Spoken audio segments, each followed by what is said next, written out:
Oi, aqui é o Douglas do Convepa e hoje eu tenho um entrevistado que eu vou fazer inclusive um pouquinho de suspense para apresentá-lo. Muitos de vocês já o conhecem, mas para quem não conhece eu acho pouco provável. Pelos atributos que eu vou citar aqui, muito provavelmente vocês vão matar a charada. Bom, ele é professor, é chefe do serviço de neurologia e neurocirurgia de Ohio State University, em Columbus, nos Estados Unidos, que é a maior universidade pública americana, está entre as 5 melhores dos Estados Unidos. Ele é PhD em neurociências pela Ontario Veterinary College, no Canadá.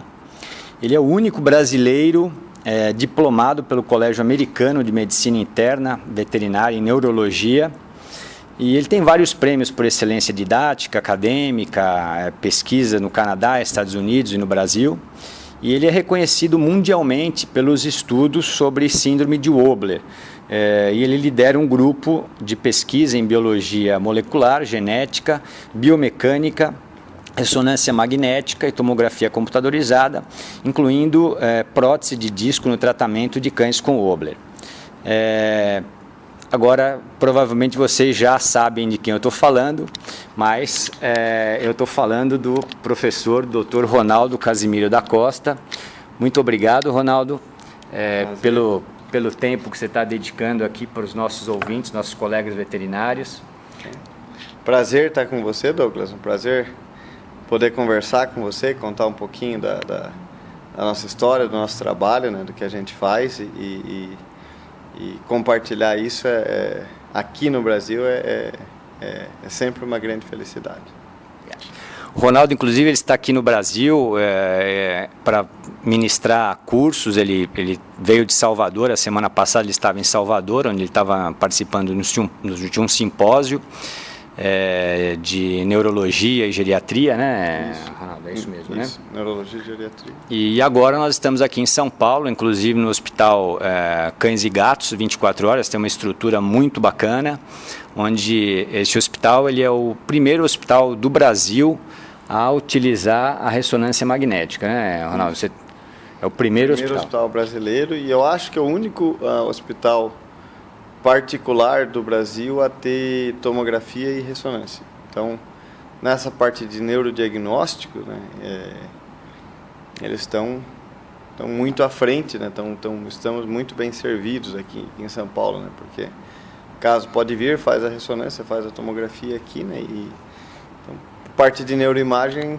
é isso, né, não precisa mais que isso. Então, neurologia necessita bastante da imagem, né? Muito. A parte de neurologia é muito dependente da parte de neuroimagem, né? Então, antigamente a gente trabalhava com radiografia e mielografia. Nos últimos 10, 15 anos, né, já começou lá fora o foco a ir bem mais para a parte de ressonância, porque a ressonância é superior à mielografia. E primeiro foi só a ressonância para crânio, né, encéfalo, né, distúrbios do cérebro, mas com o passar dos anos viu que é superior para a coluna vertebral, medula espinhal, e hoje em dia é o teste de eleição para quase todos os casos de caso crônico da coluna vertebral e medula espinhal. Preferência sempre fazer ressonância. Casos agudos a gente trabalha muito com a tomografia, né, porque é muito rápida, então permite que faça um exame rápido e vá direto para a cirurgia. Então assim, não tem muitos, né, hospitais no Brasil, acho que tem universidades, acho que a Unesp de Botucatu tem os dois testes e não sei se alguma outra universidade, possível que tenha, né? Eu talvez desconheça, não sei se a USP aqui tem, mas hospital privado que eu saiba que tem tomógrafo e ressonância no mesmo hospital, na mesma estrutura, creio que só aqui mesmo. Bem. Ronaldo, você é graduado pela Universidade Federal do Paraná, né, em 94. Aí você fez mestrado em cirurgia veterinária na Universidade Federal de Santa Maria, em 99. E em 2000 você teve a vontade e foi visitar alguns centros neurológicos nos Estados Unidos e no Canadá. E em 2001 você mudou para o Canadá para fazer residência em neurologia, em neurocirurgia, e fez o doutorado também na Ontario Veterinary College, né, na Universidade de Guelph, né, no Canadá. A neurologia sempre foi uma paixão, né? Desde quando que você teve esse interesse, essa paixão pela neurologia?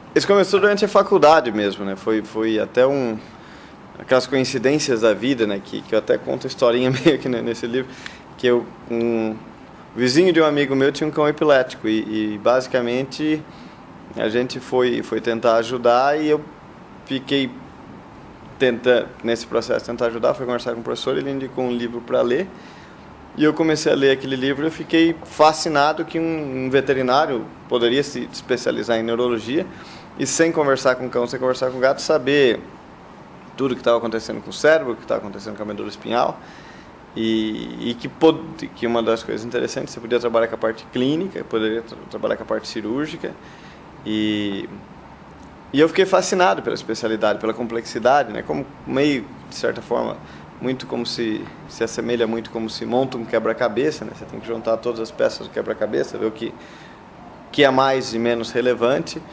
E aí eu comecei, como todos os colegas, a fazer estágio e tentar estudar, né? Estudava muito além das coisas da faculdade. Acompanhei a medicina, né? Isso na Federal do Paraná, acompanhei a matéria de neuroanatomia com o pessoal da medicina, neurologia clínica com o pessoal da medicina, fazia tudo quanto era estágio que podia, né? E estudava muito para melhorar, né? Isso, considerando hoje em dia 20 anos atrás, né? Ou mais de 20 anos atrás, tinham pouquíssimos pioneiros no Brasil, né? Que trabalhavam com isso daí e era uma especialidade muito incipiente, né? Ainda hoje está em desenvolvimento. Coloca 20, 25 anos atrás, era uma coisa que pouquíssimas pessoas no Brasil trabalhavam. E naquela época nem se pensava em fazer tomografia e ressonância como se faz hoje, né? Então, uma coisa que começou lá atrás e eu sou muito grato a Deus, né, minha família, por permitir que eu possa fazer isso em tempo integral, né? Eu não tenho a maior felicidade do mundo, né? Só lidar com caso neurológico e dia após dia, noite, fim de semana, né? Que lá fora a gente atende sempre, né? O hospital não fecha 24 horas.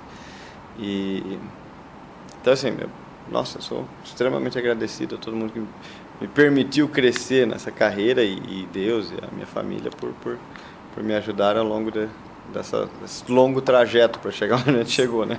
Se fazer o que gosta realmente é um dom, é uma graça muito grande, né, que a gente recebe de Deus. Né? Demais. Nossa, eu sou... Se jogar 20 anos atrás, 25 anos atrás e falar, você acha que é possível você chegar onde você chegou hoje, né? Você imaginaria esse moleque, né, nos bancos acadêmicos lá da Federal do Paraná?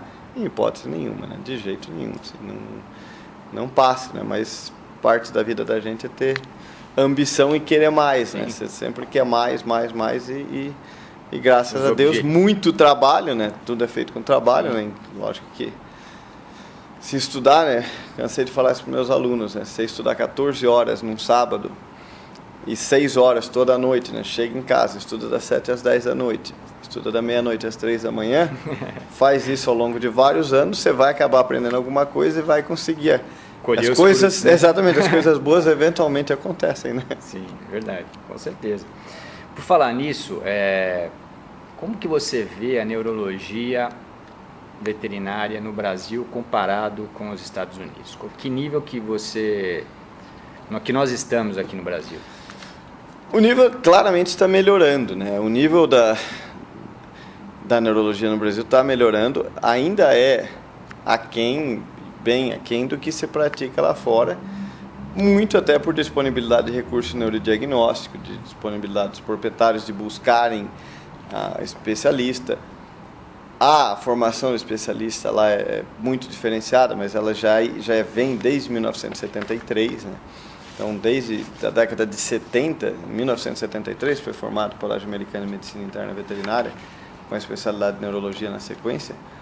E para se tornar um especialista lá, você tem que trabalhar sob a tutela de um especialista diplomado pelo Colégio Americano, num hospital que tem especialistas diplomados pelo Colégio Americano em todas as áreas. Então, nem que você vai trabalhar só com neurologia, você tem que ter um radiologista, um patologista, um cirurgião diplomado por Colégio Americano, um especialista em medicina interna. Então, você tem que ter toda uma estrutura que te forneça, né, te propicie trabalhar com uma medicina de alto nível O processo de formação de um neurologista lá fora, de um especialista, passa obrigatoriamente por uma residência de 3 anos. 3 anos de residência e depois aprovação em 7 provas do colégio americano. Mas a estrutura de formação é uma estrutura bem organizada, onde no primeiro ano o residente tem determinadas responsabilidades e a responsabilidade cresce progressivamente ao longo dos 3 anos da residência. Né? Não existe programas similares no Brasil, então a formação é muito dependente de como eu comecei aqui e como todos os colegas que atuam na área de neurologia no Brasil. Então você estuda bastante, você acompanha, você faz curso, você faz estágio, você busca melhorar dentro do que se dispõe no Brasil. Né? Lógico, tem profissionais extremamente competentes aqui, porque foi assim e que também foi assim na década de 60, essas pessoas nos Estados Unidos se formaram por conta própria. Né? Mas é lógico que esse processo é mais difícil, né? Leva mais tempo. Né? Então, o nível nos Estados Unidos, por exemplo, mesmo na Europa, que tem um nível bem desenvolvido da neurologia veterinária, o nível na Europa não é o nível da América do Norte. Não é. Tem algumas regiões da Europa que o nível da neurologia veterinária é melhor. Mas, de modo geral, a neurologia praticada na América do Norte ainda é muito superior à praticada na Europa. Né? Tem alguns países onde tem grupos que são excelentes, melhores até do que se vê na América do Norte. Mas, falando como um todo, o nível da América do Norte é muito alto. Então a gente está no processo, né? A gente tem a Associação Brasileira de Neurologia Veterinária, que a gente fundou há aproximadamente 2 anos. A gente está trabalhando gradualmente para melhorar o nível dos profissionais, que é assim que foi o trabalho feito na Europa, né? Então, buscar trazer profissionais gabaritados, especialistas, diplomados dos Estados Unidos, da Europa, para ajudar na formação dos colegas aqui no Brasil. Então, a gente vai... Por exemplo, agora em novembro vai ter um simpósio dentro do Congresso Brasileiro de Cirurgia, em Bento Gonçalves, onde vai ter um simpósio da Associação Brasileira de Neurologia Veterinária, voltado para os colegas que trabalham com neurologia e neurocirurgia no Brasil. Sabe? Vai ser o tema do congresso, só 6 horas, só sobre controvérsias, tratamento e diagnóstico de doença do disco intervertebral. Não para ensinar ninguém assim, o que é hérnia de disco, é quem trabalha com isso. Então esse vai ser o primeiro dos nossos eventos. A gente está programando um outro evento ano que vem nos mesmos moldes, um evento, talvez 2 eventos paralelos, né? Um aberto a um grande público para divulgar o conhecimento geral para pessoas que não trabalham com neurologia e um outro voltado aos especialistas, que foi isso que a Europa, quando decidiu elevar o nível da neurologia dela 20 anos atrás, fez. Então trabalhou ao longo de vários anos trazendo pessoas altamente gabaritadas em temas como neuropatologia, neuroimagem, né? Então, eletrodiagnósticos, que são todas competências que um neurologista proficiente tem que ter, né? Tem que ter pelo menos um conhecimento bom e básico em várias dessas áreas. Né? É assim que as provas de formação de neurologistas no exterior acontecem. Né? Então, há que se buscar trazer esses colegas para cá, né?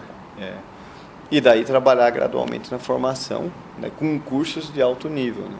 Cursos para pessoas que trabalham já com neurologia, que já fazem neurologia na rotina diária, semanal, alguma coisa assim. E também, uma das coisas interessantes é o profissional que também quer se aperfeiçoar na área, também ir para fora, né? Lá fora a rotina é muito alta, né? A diferença do Brasil, a rotina é alta, e a rotina de casos diagnosticados é muito alta.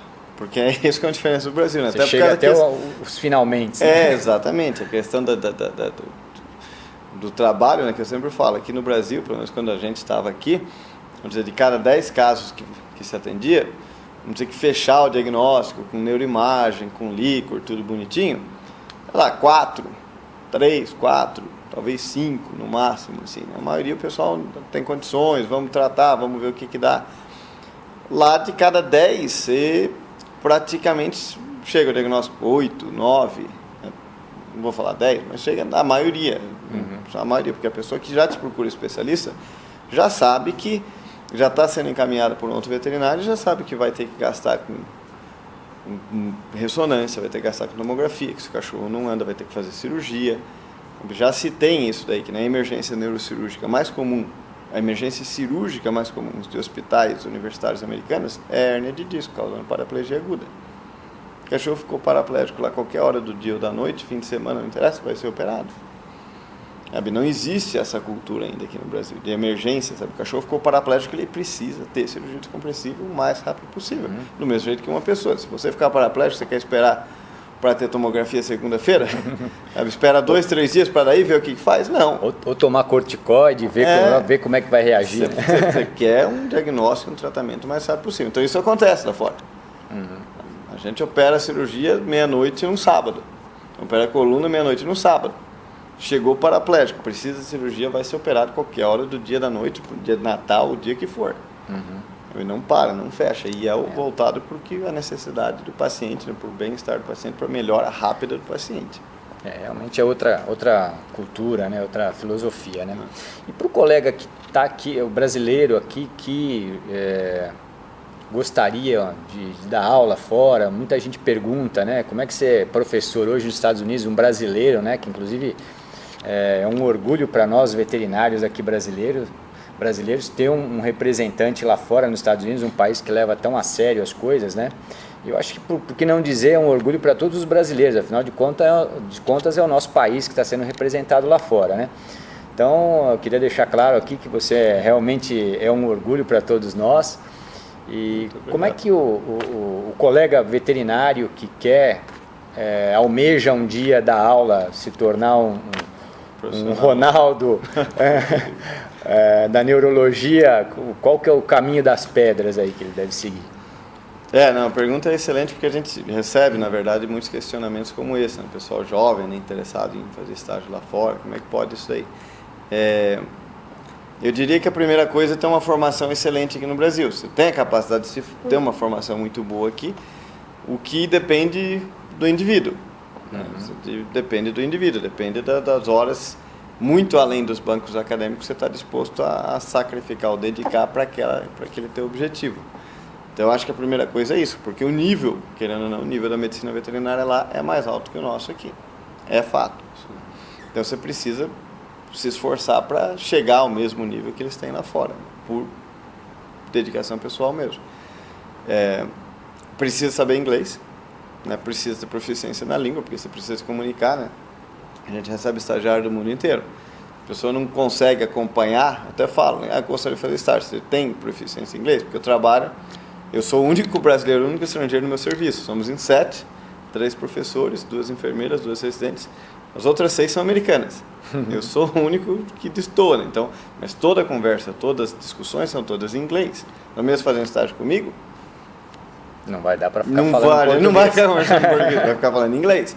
Então precisa para valer a pena o investimento, né? O tempo de ir para fora. Aproveitamento, tudo. Né? Exatamente. Então, ter uma formação boa aqui, da melhor possível, né? Foi basicamente falando da vida, né? Então, além de acompanhar a veterinária, acompanha a medicina. Né? Neuroanatomia, neurologia clínica com medicina, tentar melhorar o máximo possível, né? Eu acompanhei discussões clínicas, sondas clínicas em humanos, né? Neurologia humana, e aí sair para fazer um estágio, né? Sair para começar a conhecer, porque viver no exterior, trabalhar no exterior não é para qualquer um. Não é para qualquer um. Muita gente simplesmente vai para lá, a gente recebe estagiário o ano inteiro, né? Não só do Brasil, mas Japão, Turquia, Suíça, Espanha, Portugal, Argentina, onde você imaginar tem gente que vai acompanhar a gente. E é fácil, Ronaldo, para quem tiver interesse em fazer estágio lá para conseguir? Fácil, entrar no site da universidade até brinco, né? Não é stage, estágio não é stage, estágio é externship, né? Você procura por externship, clerkship, e se procurar por externship, esse é o termo para estágio. Aceita estagiário, seja aluno ou seja veterinário formado, não tem distinção. A única diferença é que a formação no médica veterinária nos Estados Unidos, a formação é sempre paga. Mesmo no Ohio State University, sendo uma universidade estadual, ela é paga. Então, como os alunos de lá pagam para estudar, se cobra dos estagiários. Né? Pela formação do aluno acadêmico, do aluno da formação acadêmica é paga, a formação com estágio também é paga. Mas, e eu sempre falo, pessoal, para programar com no mínimo 6 meses de antecedência, de preferência 9 meses a 1 ano. Não vai querer fazer estágio, nós estamos agora em setembro, quer fazer estágio Lá planeja de junho do ano que vem para frente. Né? Então dá tempo de ver visto, dá tempo de ver um monte de coisas seguros, né? Que a universidade lá exige, um monte de coisa. Mas é fácil, pagando tudo que, né, a gente tem lá, recebe veterinário, recebe professor, recebe estudante. Agora a gente tem uma estudante do Brasil lá estagiando conosco, né? Então recebe, não tem problema. No nosso serviço de neuro, em qualquer serviço. Né? Tem lá, se você olhar no site da universidade, deve ter umas 25 áreas que recebem estagiários. Né? Porque todas as especialidades são separadas. Né? Todas as especialidades têm tipo 3 professores. Então, cardio, dermatologia, neuro, oftalmo, tudo, né? Tudo são separados. Radiologia, patologia clínica. Né? Então a pessoa pode escolher a área, pode rodar por mais de uma. Né? Tem vários estagiários que vão lá, fica 2, 3 semanas em cada área e vai rodando. Fica 2, 3 meses lá e acompanha. Então, rodízio, né? Faz rodízio. Então acho que para sair, né, para se formar lá fora, eu acho que estudar bastante aqui, muito, o máximo que pode, né? Sair para conhecer e ver se gosta mesmo, né? Ver o nível, ver a diferença, ver as coisas boas, coisas ruins, que é de morar fora, não existe lugar perfeito, né? Então tem coisas boas, mas tem coisas que não são tão boas. Não é todo mundo que se adapta, né? Nem todo mundo se adapta e conhecer, e aí para conseguir ser um professor lá fora, né, um professor da área clínica, basicamente é exigido que você tenha uma residência. Né? Então você tem que conseguir de alguma forma entrar num programa de residência. Aqui no Brasil, você quer dizer? Não, isso lá. Lá. Você precisa, para ser professor numa área clínica, você só vai ser contratado e só pode atender nos hospitais veterinários norte-americanos se você, né, hospitais veterinários acadêmicos, se você for diplomado no colégio americano. Então, se você for um veterinário, um cirurgião, professor de cirurgia, extremamente competente aqui, pesquisa, faz clínica, tudo, você vai para lá, você não pode dar aula lá e trabalhar no hospital, porque você não é diplomado pelo colégio americano. Então você precisa disso. E para ser diplomado pelo colégio americano, obrigatoriamente você tem que ter a residência, que é um processo competitivo, mas eu consegui, é possível, qualquer um pode conseguir, né? E aí, uma vez você consegue a residência, conseguindo ser aprovado pelas provas do colégio americano, que daí depois essa etapa, né? Você termina a residência, você tem várias provas, né? Um índice de reprovação, o índice de aprovação é baixo, porque as provas são muito rigorosas, né? E qual o tempo da residência? 3 anos. 3 anos para fazer a residência em cada área, né?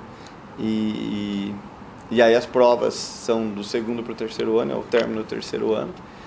E quando você termina, é aprovado nas provas, aí você pode se intitular especialista, né? E daí, com isso, é que as universidades contratam essas pessoas. Né? Ou a pessoa que não foi aprovada na prova, mas já tem a residência, ele até pode começar a trabalhar, mas infelizmente ele não pode treinar residente. Porque ele só pode treinar o residente se ele já for diplomado. Sabe? Então, tem essas limitações no sistema norte-americano. Então, conhecer, né? Estudar bastante, ter um inglês razoável. Conhecer lá fora é o básico para ver, para sentir. Porque, como eu disse, a gente recebe gente que fica deslumbrado, recebe gente que em 2 semanas fala: isso não é para mim, isso não é para mim. Então é o indivíduo, né? Certo, legal. Você é líder de um grupo de pesquisas, né? Que você trabalha principalmente com síndrome de Wobler, né? Não sei há quanto tempo, uns 15 anos. Começou com essa ideia de que, ao invés de fixar uma vértebra, fixar 2 vértebras ali, e se a gente tentasse restaurar a biomecânica daquela articulação, né, mais próxima do normal. E se começou a tentar usar a prótese de disco artificial em humanos. E aí, o Dr. Adamo da Califórnia desenvolveu esse disco artificial como eu disse, 2002, 2003, 2004. Começou a implantar isso, acho que fim de 2009, mais ou menos. E a gente começou a usar isso em Ohio, acho que em 2011, 2012.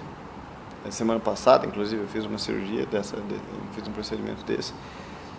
O primeiro a tratar uma síndrome do disco de compressão adjacente no mundo. É o primeiro caso no mundo que a gente tratou dessa forma. Então, é uma tecnologia nova. Não dá nem para dizer que é melhor que as outras 26 que estão presentes. Porque para dizer isso você precisa de acompanhamento a longo prazo, né? Tipo 3, 4, 5 anos desses casos. E isso a gente não tem ainda. Uma população recente, grande. Né? É uma técnica recente, ela é segura, então pelo menos é uma coisa boa.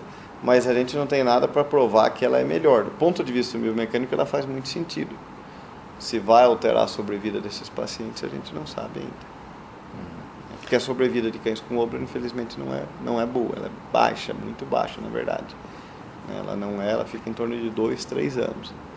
Dependendo praticamente da cirurgia que você faz, em questão de 2, 3 anos, que esse foi esse caso que a gente operou semana passada. Ele teve cirurgia 2 anos atrás, outubro de 2012. Questão de um mês atrás, praticamente já não conseguia mais caminhar. Então, menos de 2 anos. O cachorro foi operado em Michigan, já não conseguia caminhar mais, não tem muita opção para você repetir, se fazer uma outra cirurgia, né, num outro local que teve a compressão. Então a gente tentou essa prótese de disco, é o primeiro caso que a gente está tratando com isso, né, como disso no mundo. E não sei, operamos quarta-feira passada, né, tem 9 dias agora, né, então está evoluindo bem, mas é muito recente, né, uma coisa recente. E vamos ver, torcer para que dê certo, porque a gente precisa evoluir nessa área. Com certeza. Ronaldo, você é bastante requisitado aí para congressos pelo mundo todo, né? Qual que é seu próximo compromisso aí fora dos Estados Unidos? O próximo compromisso fora dos Estados Unidos é até em novembro em Bento Gonçalves, que a gente vem. Tem 3, né? Quase sempre vários. Então a gente vai para Bento Gonçalves, Congresso de Cirurgia. Aí para o simpósio da Associação Brasileira de Neurologia Veterinária, daí eu vou dar um simpósio em Foz do Iguaçu, e daí venho aqui para São Paulo de novo. Novamente. Para outro curso. Então são 3 compromissos todos em novembro. Agora em outubro, né, voltando para lá em outubro, eu vou dar uma palestra em Cleveland, lá em Ohio também. Então tem esse compromisso em Cleveland, agora em outubro, e depois em novembro de volta aqui no Brasil. Está sempre voltando a casa, felizmente, né? Graças a Deus, a gente tem o prazer, né? O pessoal oportunidade de convida, poder voltar, né? E eu tenho o maior prazer em compartilhar o que a gente faz, né? E mostrar para as gerações mais jovens também, né? Que trabalho sério, dedicação, né? As coisas acontecem, né? Ronaldo, inclusive você é autor, né, de um livro de neurologia. Por favor, você poderia mostrar para a gente, falar um pouquinho sobre... Esse aqui, na verdade, a gente é o editor, o único editor, né? Esse aqui é um livro, né? Uma série, na verdade, que nesse caso aqui foi focada só sobre coluna vertebral e medula espinhal. A gente publicou isso aqui em 2010 nos Estados Unidos, né? Tem 14 capítulos sobre doenças da coluna vertebral e medula espinhal, né? Que a gente, autores... Esse é da sua autoria mesmo? Esse é só da minha autoria. Eu fui o editor, né? Convidado lá dessa série do Veterinary Clinics aqui, mas tem... acho que 6 outros autores, ou 14 outros autores, 6 países do mundo. Tem gente da Europa, dos Estados Unidos inteiro que escreveu junto com a gente, né? A gente procurou buscar, né, os melhores autores, né, os melhores pesquisadores clínicos de cada área. Então, hérnia de disco, quem está trabalhando com hérnia de disco? Síndrome de Oberyn, síndrome legal de equina. Então, cada doença tem a pessoa com maior experiência, né, o maior trabalho, maior experiência clínica, maior rotina, que escreveu aqui, né, seja ela de onde for no mundo. Uhum. E esse aqui saiu em 2010. Né, e a gente está trabalhando praticamente finalizado já, para lançar o que deve ser o maior livro de neurologia veterinária no mundo, né, quando sair ano que vem. Que vai ser em coautoria com o Dr. Curtis Dewey, da Cornell University, nos Estados Unidos. E vai ser um livro bem completo, né? Acho que vão ter 24 capítulos, e cobrindo desde o básico, né, até o avançado, colorido, né? E já é um livro muito bom na segunda edição. A terceira edição vai ser bem maior, bem mais completa, né? Então a expectativa é que esse livro saia publicado nos Estados Unidos em março ou abril do ano que vem.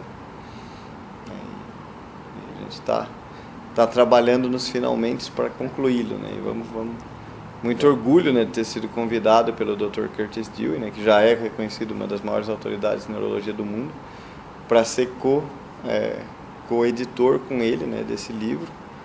Praticamente aquelas coisas da vida, né? Questão do mesmo mês, questão dos 2 meses de diferença, ele me convida para ser coautor, né?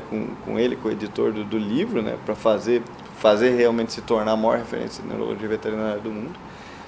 E o Dr. Ettinger me convida para ser o editor, né? O editor associado, né? O colaborador, o coordenador de toda a seção de neurologia da próxima edição do Ettinger. Então, também fico muito feliz, né? Porque, lógico, quem não conhece o Ettinger, a referência que o Ettinger é, e eu não sei, talvez eu seja o único estrangeiro que seja coordenador de uma sessão inteira, né? Porque tem pessoas, né? Cada um responsável cada por um, uma... que tem cardiologia, pneumologia, parte gastrointestinal, nefrologia, e a gente teve felicidade de ser o convidado, né, para reestruturar toda a parte de neurologia do Ettinger, da próxima edição do Ettinger, e eu vou escrever também 2 capítulos, né, mas é uma felicidade muito grande, né? Então, lógico que isso é bastante trabalho, né? Além de todo o trabalho que a gente tem, mais essas coisas, mas esses trabalhos são trabalhos que obviamente são de... Engrandecem cada vez mais, engrandecem, né? bastante, e a gente tem o maior prazer em fazê-los. E o prazer é, como eu te falei, é um prazer para nós veterinários, né? Nós brasileiros, de termos uma figura tão ilustre lá fora, nos representando tão bem, né? Realmente é um orgulho para todos nós. Eu quero em público aqui te parabenizar por todo esse trabalho. Obrigado, a gente sabe que nada é por acaso, né? Tudo depende de muito esforço, muito trabalho realmente. A gente costuma, né, de um modo geral, a gente só vê os resultados, não vê, como se diz na gíria, né? A gente só vê as pingas, né? Não vê os tombos, né? Isso mesmo. Então, com certeza você, como você falou, você passou aí muitas noites estudando e, enfim, você se diferenciou, você fez aquilo que nem todo mundo se dispôs a fazer, né? Por isso que você hoje é o profissional que você é e realmente nos dá muito orgulho. Eu quero te agradecer, assim, bastante, porque você acabou de dar um curso aqui, nós estamos aqui, já são quase 10 horas da noite, e você foi muito gentil de nos atender aqui, de ceder um pouco do seu tempo para os nossos colegas. Você me atendeu prontamente quando eu fiz o contato, te fiz o convite. Você foi muito generoso em me responder e se colocar à disposição para fazer a entrevista. Então eu quero te agradecer. Muito obrigado mesmo, viu, Ronaldo? Muito obrigado pelo convite. Então tá joia. Você quer deixar algum recado aqui para os colegas? Boa noite a todos, bom descanso, né? Muito obrigado por estarem assistindo a gente, né? Com certeza. Então, se vocês gostaram desse vídeo, eu tenho certeza que vocês gostaram, vocês deem o seu joinha, deixem os seus comentários aqui abaixo, sugestões, compartilhem esse vídeo com quem vocês acham que gostaria de assistir também, e eu vejo vocês então no próximo vídeo. Até lá!